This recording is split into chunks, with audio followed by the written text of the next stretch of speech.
जय श्री राम, जय Shri Mahakal. RBI policy आई, market में काफ़ी उथल पुथल थी और उसके बाद में आरबीआई पॉलिसी के बाद मार्केट में एक अच्छा खासा बूस्ट तो आया। ये बूस्ट कैरी होगा या नहीं, ये बूस्ट आगे तक जाएगा कि नहीं, निफ्टी लाइफ हाई के ऊपर वापस दौड़ेगी या नहीं, इन सब का डिटेल एनालिसिस इस वीडियो में आपको मैं दे रहा हूँ। बट ये ध्यान रखिएगा, ये कोई बाइंग सेलिंग रिकमेंडेशन नहीं है, इसको बाइंग सेलिंग के हिसाब से मत देखिएगा, इसको प्योरली एजुकेशन पर्पज़ के हिसाब से देखिए और समझिए कि आरबीआई पॉलिसी को इन डेप्थ अगर देखना है तो कैसे देखना है। और हाँ, अगर आप मेरा एक्सक्लूसिव कंटेंट देखना चाहते हैं तो इस वीडियो के नीचे ज्वाइन का बटन है, उसको दबाइए और सब्सक्राइब कर दीजिए। अभी रिसेंटली आइनॉक्स विंड के ऊपर, केन्स टेक्नोलॉजीज़ के ऊपर, इनफैक्ट के फिनटेक के ऊपर ऐसी बहुत सारी मिड कैप और स्मॉल कैप कंपनीज है जिनके ऊपर मैं वीडियोस उस पर अपलोड करता हूँ। और वो पता है कौन से वीडियोज़ हैं जो आप लोग कमेंट करते हैं कि इसके ऊपर स्पेसिफिक वीडियो चाहिए। तो इसको किसी चैप्टर में मैंने वीडियो को कवर नहीं किया है, इसको प्योरली पॉइंट वाइज बताता हूँ कि एग्जैक्टली क्या क्या हुआ है। आरबीआई ने रेपो रेट कर दिया है 0.25% से कम। अब रेपो रेट कम करने का मतलब क्या हुआ, पहले चीज़ समझो रेपो रेट क्या है। रेपो रेट वो रेट है जिस ब्याज दर पर आरबीआई बैंकों को लोन देती है। देखो, बैंकों का काम क्या है, बैंकों का काम है कि आपको लोन देना और आपसे ब्याज लेना। वो ब्याज जो ले रही है वो उनकी है इनकम, और ये ब्याज पे ये पैसा जो दे रहे हैं वो पैसा आएगा कहाँ से। तो इनके पास तीन तरीके होते हैं पैसा लेने के। पहला तरीका होता है कि ये लोग इन्वेस्टर्स से पैसा उठाएं, तो इन्वेस्टर्स को रिटर्न में क्या देना है, प्रॉफिट्स। दूसरा तरीका ये होता है CASA, current account, saving account. मतलब कि हम लोग जितने भी अकाउंट में पैसे डालते हैं, करंट अकाउंट में, सेविंग अकाउंट में पैसे रखते हैं ना, अब अपने को दिखता है कि ओह मेरे बैंक अकाउंट में 15 लाख रुपए हैं, बट भाई साहब बैंक के हिसाब से वो 15 लाख रुपए वो आगे चला चुके हैं ब्याज पे। अब आपको सेविंग बैंक अकाउंट पे कितना ब्याज मिलता है, नेग्लिजिबल, और यहाँ पे वो ब्याज पे कितने पे चढ़ाएंगे, 10%, 11% पे। तो ये बैंकों की इनकम है। और तीसरी जगह से जो पैसा आता है बैंक को, वो आता है आरबीआई से। तो आरबीआई जिस भाव पे, जिस रेट ऑफ इंटरेस्ट पर बैंक को लोन देती है, उसको बोलते हैं रेपो रेट। तो फॉर एग्जाम्पल, अगर बैंक ने आपसे 9% चार्ज किया है और आरबीआई को पीछे 6% देती है, तो 3% बैंक का प्रॉफिट है, राइट। तो ये वाला रेट बैंकों के लिए आरबीआई ने कर दिया है कम। पूरे मार्केट को उम्मीद थी 0.25% से कम होगा। मार्केट को क्या उम्मीद नहीं थी, वो इसका है सेकेंड पॉइंट, जो कि बहुत क्रिटिकल पॉइंट है।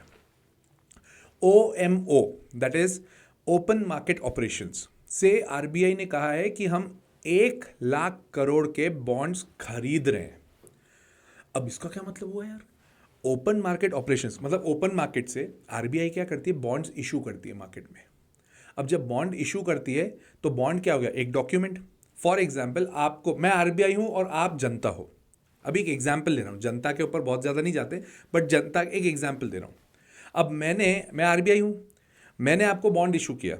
बॉन्ड क्या है, एक तरह का डिबेंचर। डिबेंचर क्या है कि एक ऐसा इंस्ट्रूमेंट जो आप, जिसके लिए मुझे पैसे दोगे और मैं आपको ब्याज दे दूंगा उसके बदले। अब आपने वो बॉन्ड खरीदा मुझसे, मैं कौन हूं, आरबीआई। तो ऑटोमेटिकली यहां पे हुआ क्या, आपने जो पैसा मुझे दिया वो सिस्टम से हो गया है बाहर। आप कौन हो, सिस्टम। आप कौन हो, मार्केट। आप कौन हो, जो जनरली पब्लिक में ट्रेड हो रहे हैं। वहां से पैसा लेकर आरबीआई ने अपनी तिजोरी में डाल दिया। ये तब होता है जब आरबीआई को लगता है कि मार्केट में लिक्विडिटी बहुत बढ़ गई है, उसके कारण अनाप शनाप ग्रोथ हो रही है, फालतू की ग्रोथ हो रही है, एक काम करो वहां से पैसा खींच लो। और दूसरा तरीका क्या होगा, अब मार्केट में पैसे की कमी दिख रही है, मार्केट में पैसा डालो, एफआईआईज बेचे जा रहे हैं, एफआईआईज अपना माल लेके जा रहे हैं, भाई मार्केट में पैसों की कमी है, तो क्या करो। मैं आरबीआई हूं, तो मैं आपको बोलूंगा एक काम करो, जो मैंने आपको बॉन्ड दिए थे ना, वो मुझे वापस दे दो, और उसके बदले थोड़ा प्रॉफिट एक्स्ट्रा ले लो, थोड़ा ब्याज एक्स्ट्रा ले लो।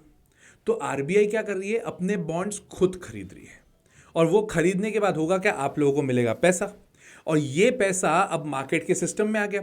सिस्टम में आ गया मतलब इकोनॉमी में आ गया। अब इकोनॉमी में आ गया तो इससे होगा क्या, स्टिमुलेट होगी ग्रोथ। आरबीआई ने 1 लाख करोड़ के बॉन्ड्स खरीदने की बात करी है, जिसका मतलब 1 लाख करोड़ मार्केट में इन्फ्यूज होगा। तो ये जो न्यूज थी ना, ये एक अलग तरह की थी, जो कि मार्केट के लिए बहुत बढ़िया खबर थी। तीसरी खबर यह थी कि आरबीआई ने कहा है कि इन्फ्लेशन अपने रिकॉर्ड स्तर पे है, मतलब नीचे एकदम हालत खराब, इन्फ्लेशन में बढ़िया काम चल रहा है। 0.25% का इन्फ्लेशन है। अब देखिए, बहुत लोगों का कहना रहता है सोशल मीडिया पे, मैंने भी बहुत सारे लोगों से देखा और कुछ लोगों से बात भी करी, वो कह रहे हैं कि ये फेक फिगर है। अब देखो यार, अपने पास और क्या रास्ता है, अपन प्रैक्टिकली बात करो। ठीक है, अगर फेक फिगर है, ये मानते हैं कि ये जो फिगर है ये ग्राउंड लेवल पे देखो, इन्फ्लेशन कम हुआ है क्या, नहीं हुआ है ना, इन्फ्लेशन तो हो ही रहा है, ये जो फिगर है वो फेक फिगर है। हमारे पास दूसरा तरीका है क्या इसको नापने का, इसको जानने का? हमारे पास एक ही तरीका है कि हमको सरकार ने जो, और जो इंस्टीट्यूट्स हैं उनके जो फिगर्स है वही देखने हैं। आप कैसे उसको चेक करोगे कि सही है कि नहीं? फिर आपको लगेगा ये धारणा ही गलत है। दैट इज़ योर कॉल, मैं उसके ऊपर नहीं जाना चाहता। हमारे पास जो डेटा है मैं उसके ऊपर ही बात कर रहा हूँ। उस डेटा के ऊपर क्वेश्चन करके मैं मार्केट के ऊपर क्वेश्चन करूंगा, at the end there will be all the questions in the market. कोई सेंस नहीं बनता, बट यस, इन्फ्लेशन अपना कम है और उम्मीद भी है कि 2.6% का जो इन्फ्लेशन था वो हो जाएगा 2%, which is amazing. Again, inflation कम हो रहा है, एकदम ही कम हो जाएगा वो भी खराब बात है, तो उसको प्लीज ध्यान रखिएगा। इसके अलावा एक बहुत ही इंपॉर्टेंट खबर ये है, एमपीसी जो मॉनेटरी पॉलिसी कमेटी है, क्या होता है ना, जो ये आपकी ब्याज दरें हैं, ये सब चीज़ें हैं, ये डिसाइड कौन करता है? आपको लगता है आरबीआई के गवर्नर संजय मल्होत्रा जी करते हैं? ऐसा नहीं है, उनके पास भी टीम है, उसको बोलते हैं कमिटी। वो कमिटी में होते हैं टोटल मिला के 6 जने। अब 6 जनों ने यूनानिमसली कहा है, 6 ने बोला है कि 0.25% हमें कम करना है। साल भर का आप देखोगे ना, तो आरबीआई ने पूरे साल भर में 1.25% का रेट ऑफ इंटरेस्ट कम कर दिया है। क्यों किया होगा? ताकि मार्केट में लिक्विडिटी आए।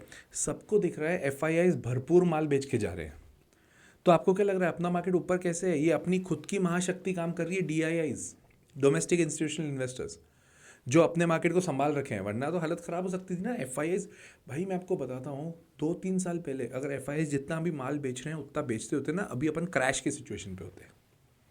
किसने संभाला हुआ है मार्केट को? आपका पैसा कैसे संभला हुआ है? मेरे को इसमें दो राय नहीं है कि करेक्शन आएगा, करेक्शन आता है, वो मार्केट की साइकिल है। आप अपने स्टॉप लॉसेस लगाना पर सीखो, उधर लगाना सीखो, तो आपका पैसा बचता हुआ जाएगा। और स्टॉप लॉस कैसे लगाना है, कैसे सीखना है, उसके लिए अपना कोर्स है द लॉजिकल इन्वेस्टर।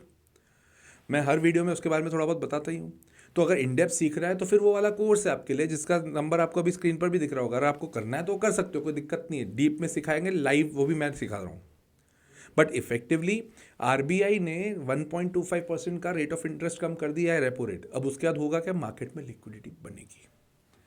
अब याद करो, फरवरी मार्च जब आरबीआई 60,000 करोड़ का लेके आई थी ये ओपन मार्केट ऑपरेशंस, तब भी मैंने कहा था कि 2-3 महीने लगेंगे, मार्केट वापस लाइफ हाई पे आएगा, क्योंकि मार्केट में लिक्विडिटी इन्फ्यूज़ हो रही है। जब मार्केट में लिक्विडिटी इन्फ्यूज़ होती है, मार्केट में एक बूम आता है, ग्रोथ आता है। तो ये सब चीज़ें हैं। हाँ, इससे ग्रोथ से याद आया, जीडीपी जो 8.2% की ग्रो हुई है ना, अभी कुछ टाइम पहले डेटा आया था, इन्होंने उसका एस्टिमेशन भी बढ़ा दिया है। बोला था साल भर में 6.8% की अपनी ग्रोथ होगी जीडीपी की, वो 7.3 होने वाली है। तो ये भी पॉजिटिव है। अब सब इतना ही पॉजिटिव था तो फिर मार्केट एकदम ऊपर क्यों नहीं गया यार? इतना आराम आराम से ऊपर क्यों गया? देखो, मार्केट को बहुत सारी चीज़ें डाइजेस्ट करने में टाइम लगता है, और एक चीज़ थी जो आरबीआई गवर्नर ने उसके ऊपर पूरी चुप्पी साधी हुई थी, वो थी डॉलर। डॉलर 90 के ऊपर चले गया, आरबीआई के गवर्नर ने एक भी चीज़ नहीं बोली है। ओपन मार्केट ऑपरेशन से क्या होगा भाई साहब, वो अलग ही मैटर है।